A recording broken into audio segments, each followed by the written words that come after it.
പിന്നെ NCP പുറത്താകാൻ കാരണം എന്നാണ് പിന്നെ അല്ല, അത് ഞാൻ കോൺഗ്രസിലേക്ക് തിരിച്ചു പോകാൻ തീരുമാനിച്ചു അങ്ങനെ പുറത്താക്കി. എന്തായാലും 2011 തിരിച്ചു വന്നപ്പോൾ സീറ്റ് കിട്ടി എന്നുള്ളതൊരു ഗുണമായി. അതൊരു ഗുണമായി. അല്ല, തീർച്ചയായും നമ്മുടെ ഒരു കഴിവാണ് പ്രകടിപ്പിക്കാൻ കഴിഞ്ഞു. അല്ലെങ്കിൽ അതെ അതെ ഒരു അതെ അവസ്ഥയായിരുന്നു. അതെ. പിന്നെ ഇപ്പോൾ ഈ മുഖ്യമന്ത്രി ആയിട്ടൊക്കെ പലരും പരിഗണിക്കുക, അങ്ങയുടെ പേര് ഇവരാരും പറയുന്നില്ല. അല്ല, അതല്ലെങ്കിലും പറയാറില്ലല്ലോ.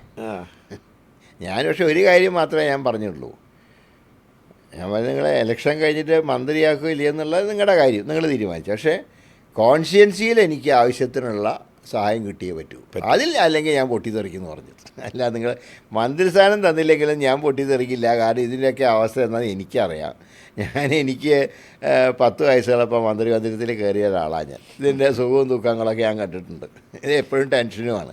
നേരെ വെച്ച് ഡൽഹിയിലൊരു MP ആയിരുന്നാൽ സത്യത്തിൽ ഒരു ടെൻഷനും ഇല്ല. ഇത്ര ആളുകളുടെ അടുത്ത് പോവും വേണ്ട. MLA-യുടെ അത്ര ഒരു ഓട്ടപ്രദക്ഷിണം നടത്തിയാൽ മതി.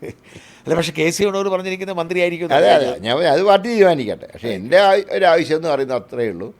വട്ടിയൂർക്കാവിൽ ജയിച്ചു കഴിഞ്ഞാൽ അവിടുത്തെ ഡെവലപ്മെൻറ്റിന് എത്ര ഫണ്ടില്ലെങ്കിലും ഫണ്ട് തരണം. അത് മേടിച്ചെടുക്കും.